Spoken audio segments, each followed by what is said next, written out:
So the way I look at things right now, I'm just telling y'all, coming up from the streets in the hood, I was not the greatest person in the world. I'm just being real with y'all. I was always the type of kid that was looking for a fight. I was always the type of kid that dared any bully, that dared any person to try to come and intimidate me. Folks said, hey, Todd, right now with things going on right now, you speaking out against this, there's some crazy people out there. Well, there's two of us then, because I'm going to be just as crazy. Look here, when it comes to your kids, when it comes to your life, everything that you claim, everything that you talk about that you stand for, it's going to show in your actions right now. It's going to show in your actions. How much do you care about your life? How much do you care about your child's life? Our children one day are going to grow up. And this right now, whether y'all believe it or not, this right now is history.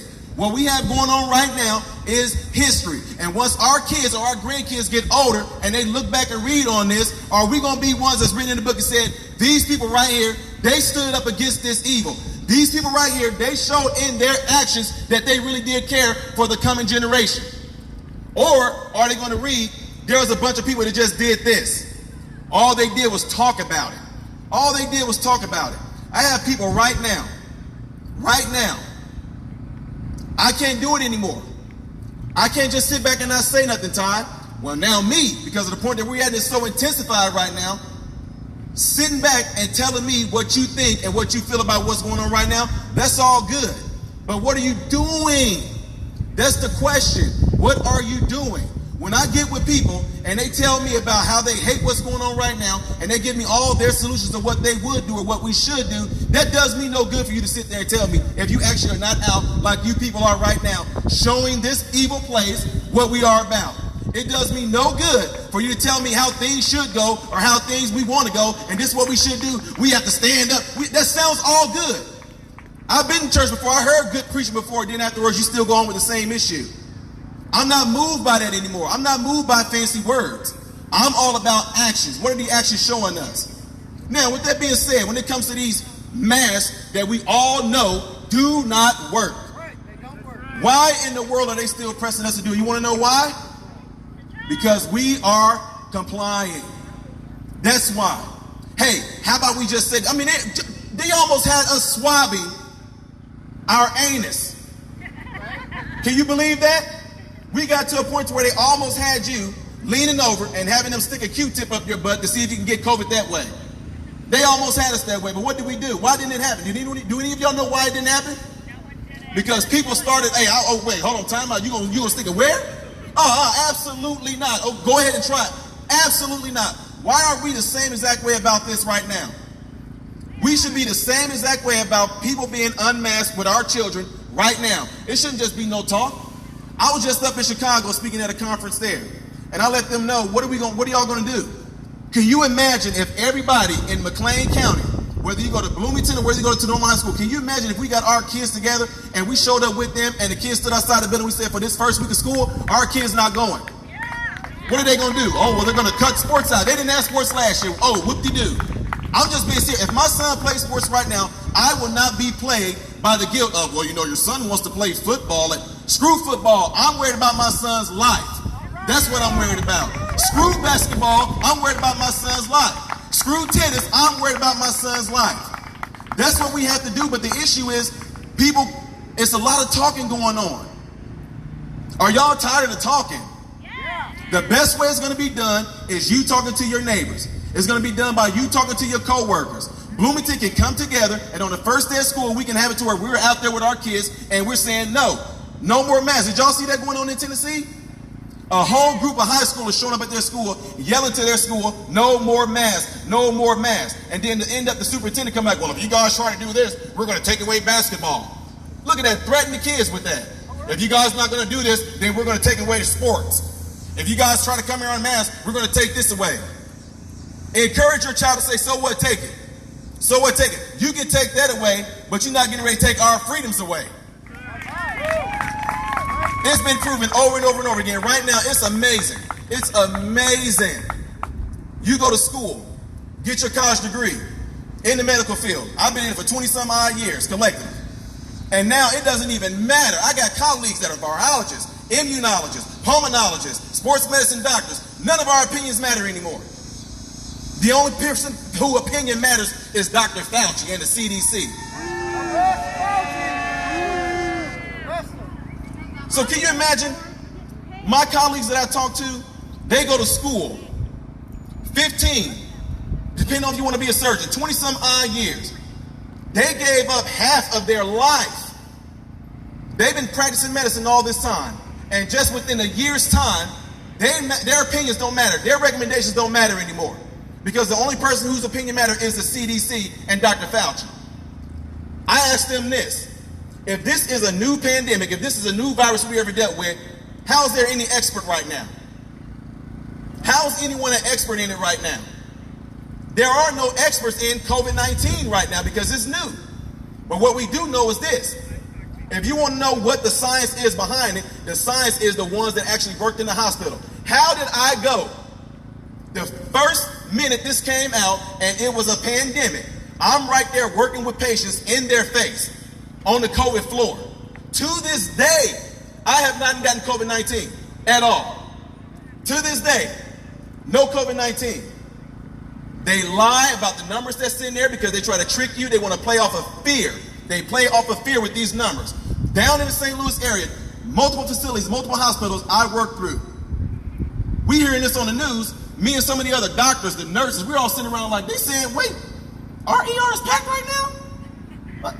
What are they talking about? How are they even getting away with this? We can sit there and call a news station, why are y'all saying this when we sitting down there, nobody's in the ER like this? But it does not matter because all they know is we're going to have a group of folks that don't like to think for themselves. We have a group of people that likes to be told what to think. They like to be told what the tube is telling them, not going in there and seeing it for themselves. We have plenty of people going all over this nation that was showing videos of these so-called hospitals being full of patients, being full of numbers going up, and they were not there. They post them up on YouTube, they take them down. How is that? How can you take down something somebody posted a video of no one been at these hospitals? But it does not matter because guess what? If you're listening to this right now, the government and the mainstream media, they're betting on you just being dumb. They are betting on you being dumb and just believing whatever it is that they have to say. Believe what we say, do what we say to do, be dumb, be a sheep. Do what we say to do. Don't question us, don't look anything up. Believe us because we are the ones that are actually in control of your mind. We tell you what to do. We tell you what to think. We tell you what to feel. So how is it again? Over a whole year, working with patients with COVID, I have not gotten it. Well, you're just lucky. No, I'm not just lucky. I'm right there in people's face. How did I not get it? And if I did get it, did my body end up building up antibodies to fight it off? And when I did get it, is it possible that it was just like a weak little cold for me, not for everybody else? And what they don't tell you is that I sit there and I spread this information out. I try to post it on my YouTube channel. How are you going to take my stuff down and say misinformation? So it's misinformation when I talk about me working on the ICU, working with patients, treating these patients that got COVID, telling them this is how these patients are recovering from, or telling them the ones that actually have it real bad is because they got at least 7 to 10 comorbidities, and that's the reason why it's wiping them out. Telling them, no, some of our patients already got lung issues from asthma, cystic fibrosis, emphysema, all kind of different ailments that's plaguing their body already. This is what they don't want to tell you. They want to make it seem like everybody that got COVID-19 is just completely healthy. No, they have a whole lot of underlying things that's going on within their bodies that's actually helping them get wiped out. I tell people, whenever you have a chronic illness or a chronic disease, that disease is not there to help you. You do know that, right? The disease is not there to help you. It's there to wipe you out. So if you got all these ailments going on, then you get hit with COVID-19, of course it's going to take you out like that. And they try to play on the words with it. 600,000 people, because of Donald Trump, 600,000 people died of COVID-19. No, 600,000 people died with COVID-19, not from COVID-19. So, with these different patients, you know, it amazes you. We sit here and see all of this going on. We know the truth. We see it. But what do? Nobody knows what to do we? Anybody out here know what we need to do? Stand up. Fight back. Stand. Fight back. What we need to do is make sure we arm ourselves with different folks that we know. On my YouTube channel, when I get information in, I promise to share this with you guys, with the Bloomington community, because I met somebody up in Chicago. You guys know who Tom DeVore is? Me and Tom DeVore hit it off really, really well at this conference. And trust me when I tell you, whatever information he's going to give me, I'm going to share it with you guys, because there's some stuff that he told me, it completely blew my mind on how we can fight back. And one of the ways that he said we can fight back is definitely by not complying. When they tell us to do something and we do it, we are showing them collectively that we are agreeing with what they are telling us to do. They're testing us. We can tell y'all anything and y'all gonna do it. We can say do anything and you guys gonna do it. We can say do this to your child and you're gonna do it. What we do, sit back at home, gripe about it. They ain't doing this and that, they ain't doing, I can't believe. What are you gonna do? How are you gonna fight back? In what? What are your actions gonna show how you're fighting back? Will you keep your child from going to school? Will you pull them out? Will you try to find a community of folks that might be wanting to homeschool? If that's what we have to do, then that is what we're going to have to do. But me at this point right now, there's no more talking. There was a nurse. I don't know if you guys seen this video. She was on there because they was pushing her to resign from her position because she don't want to have this mandated vaccination, an experimental vaccination. She didn't want it. Hey, by this time come around, if you don't get this vaccination, we're asking you to resign. This lady, bless her heart, she's on there talking about the experience that she's gone through on this job. How the directors, the CEOs, they're all up here pressing her. Hey, if you don't do this, we're asking you to resign. You can hear the shakiness in her voice. You can hear how scared she was. They were intimidating her. They were bullying her. And don't get me wrong, that is absolutely terrible that they did that to her. That's absolutely terrible that she felt that way. But at the same time, we have to get a little bit more backbone than that. Because I can guarantee you this, I promise you, and people on my job, I'm a director, they know this. Come at me and try to intimidate me and watch what you get back. Come at me and say, Ty, if you don't get this mandated vaccination, we're going to ask. You can ask me all you want to, and I'm telling you no. And if you come at me again for the rest of this time that I'm working here, you're going to end up getting this flame right back at you. I told you no once, I'm not going to tell you again. Don't come and ask me again. That's the type of attitude we have to have against all of this. We no longer can be, oh, well, I don't want to, because no, stand on your ground. Stand up. Say it right back to them. If they bring the heat to you, bring it right back to them. They're testing you. They're testing your weakness. They're testing really if you're going to say something. They're testing if you're really going to respond like everybody else. Because if not, we see right now that it's a whole generation of kids that's going to be watching us and watching how we respond, watching how we react. And those same kids, if something like this comes their way, guess how they're going to respond and guess how they're going to act? The same exact way that we did. If this is America and you love America and you know the history of America, then you know that we do not sit there and bow down to no kind of tyranny. We don't sit there and bow down to no type of authoritarianism, no totalitarianism. We fight back against it. That's what we do. So when you go back home, it's not going to be enough just to go home and talk about, I'm tired of this and I'm tired of that. You have to show it in your actions. Now, I know there's a lot more people that I know of that wanted to be here today, but they couldn't make it. But yet at the same time, the ones that could have made it, and they just talk about, hey, when you get up there, you should say, no, how about you come and you say it? Show everybody else what you're about. There's no need to talk anymore, folks, because if we keep on letting it go at this rate, it's going to be overtaken from us. But I can tell you right now, I promise you, I'm going to sit here and fight. I'm going to sit here and keep on talking. They're going to see, they see it already. They see it already. They see that I have no fear in what they want to say to me. They see I have no fear in what they want to say about me. That video that went viral for me speaking out against the psychotic CRT stuff, it went global. And you think that I really care because some other news people got out there and started saying this thing about me. This guy's not a husband. He didn't even have a ring on in the video. This guy doesn't have no degrees. I don't care about what you have to say. Quit trying to deflect from the truth that I'm pushing. That's how we have to be. You have to have a no care, no nonsense. I don't care what anybody say about me. I am protecting my child. I'm protecting my family type attitude.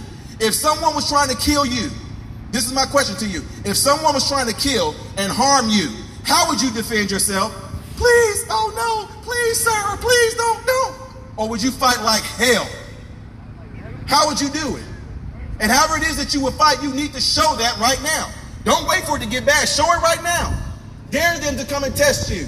Dare them to come and mess with you. On your jobs, dare them to try to come and intimidate you. Dare them to try to come and make you feel bad about not getting a vaccination. Dare them to try to come at you about how you feel about masks, which we know don't protect you. It says it clearly on most of the boxes. They think that we are that dumb that they can put something on the box that tells you this mask will not protect you from any illnesses when it comes to things being airborne or droppable. They tell us that, and then yet we still go and wear them. What are we going to do? What are you going to do? This all comes down to an individual thing when you go home. The most impact you're going to have, don't get me wrong, this is all great, but the most impact you're going to have, and I just know this from experience, is what you do on an individual basis when you're around your friends, when you're around your family, when you're around your co-workers, when you sit down and talk one-on-one with somebody. That's where the most impact is going to be. And I'm not trying to go religious on any of you, but Jesus, when he walked this earth in the Bible, Jesus had the most impact on individuals when he went to them one-on-one. When he met the apostles one-on-one. Most of you know the story about the woman at the well. Life-changing moment, one-on-one. He changed her life. She went out and told her city. And then all these people wanted to come and hear, who is this man that she's talking about? That's the type of thing we have to have within us. Those type of conversations where an individual can be changed by what you're telling them. Not coming at hate, but just coming in truth. Because I said it at the last rally. Truth knows no color. Truth knows no race. Truth is just truth. When a woman that was caught in adultery was right there before Jesus, the crowd was yelling what they should do to her. Stone her, kill her, kill her. Jesus said, if you don't have sin, cast the first stone. Nobody had a stone to cast because they all knew they had sin within their heart. But even though that's the story that most people rely on, nobody think about what happened when Jesus went to that woman one-on-one. When everybody was gone, he went to her and he said, where are your accusers? She said, they're gone. He said, well, I don't accuse you either. Just go and don't do it again. The woman's life was changed. So it all comes down to when we go home, no matter where it is, the most impact that you will ever have that can make its way out is when you change a person's life when they're right there in front of you. That's how you do it. You do it in your home because that's what they're coming after too. If y'all don't know this, it's coming for your home. They're testing you right now. The family is being tested right now. The nuclear family is being tested right now. They are being tested right now because, if you don't notice this, all men, and I know I'm ratting on, but I'm just saying this is very important. Men, they're trying to emasculate, and they are emasculating. They're pushing men to be more feminine than anything else. You don't see no push for women to be more masculine, do you? But you see a push for men to be more feminine. Toxic masculinity. Get in touch with your feminine side. Black Lives Matter want to destroy the nuclear family. Black Lives Matter, their mission statement is all about pushing people to be transsexual, but you don't see nothing in there about them pushing black men to do better. No, they're coming for the family, and unfortunately, they already got the black family right now. 70% of all blacks don't have a father in the home. They already got that. They're coming for the family, ladies and gentlemen. You want to know why? Because it's Antichrist. The first institution that God put together was a husband and a wife. The second institution that he put together was giving them kids, which is a family. The evil ones that's behind all this is coming for the family, and right now you can see, because guess what? They're coming for your children. And you have to ask yourself, what are you going to do to protect your children? How hard are you going to fight to protect your children? And no matter what it is, you have to show it. Don't just talk about it, show it. I got two sons right now that's 19 and 17. They have no doubt in their mind, even though they're practically grown men, they have no doubt in their mind, if something was to go down, I know my dad gonna step up. Don't get me wrong, I know mom will, but they know for a fact, dad gonna be the first one right there to come and protect me. Dad gonna be the first one. Whenever something happened within the neighborhood, guess who they came and ran and got? I'm gonna go get my daddy, because what did I represent to them? I represented protection. I represented no fear. I represented that I have their back. I represented the authority, thank you. They know that. But what do we do? What do you do? How are you going to react? What's going to be your action? And whatever it is, show it. Don't just talk about it. We have to show it. And I promise you after this, I don't care. If I got to exchange numbers with some of you guys or emails, I need as much information as you can. I don't know if we need to know who a lawyer is here, who who, I don't care who it is, somebody on a school board that may not be for this, whoever it may be, I want to get all this information because we absolutely 100% have to organize. We have to organize so we can get together and we can fight this thing better. All right? So with that being said, I want to just ask every last person here, don't just take what I'm saying lightly, because it's going to be one of those things. Right now, if I asked everybody here that's old enough, if I asked you, where were you when 9/11 happened? Almost every person here can sit there and remember. I was sitting in the living room having some ice cream, and all of a sudden this popped on the TV. We all knew where we were. What if I asked you 5 years from now, at this moment, I'll say, where were you when they tried to take over? Where were you when they tried to steal our kids? Where were you when they tried to just completely take over America with this tyranny? Where were you when they tried to implement socialism? Where were you when they tried to bring communism? Where was you when they tried to bring all this tyranny? And if you sit there and say, I sat there in Bloomington and I watched this guy get up there and speak, but then after that I didn't take no actions, how would you feel about that? That's what I want you to take home with this, ladies and gentlemen. We have to keep on fighting. We have to keep on doing what we're doing. And in order for us to do that, we have to do things like ignore that person over there that just sounds like a transgender themselves. That's what we have to do. Keep our focus on the goal. Keep our focus on the goal. If we turn this way, we're going to get distracted. If we turn that way, we're going to get distracted. The idea is to keep ourselves on the goal. And if you keep on fighting and going for which likes, all I know is this. If whether you're a Christian or not, the book that I read, God and his people always won.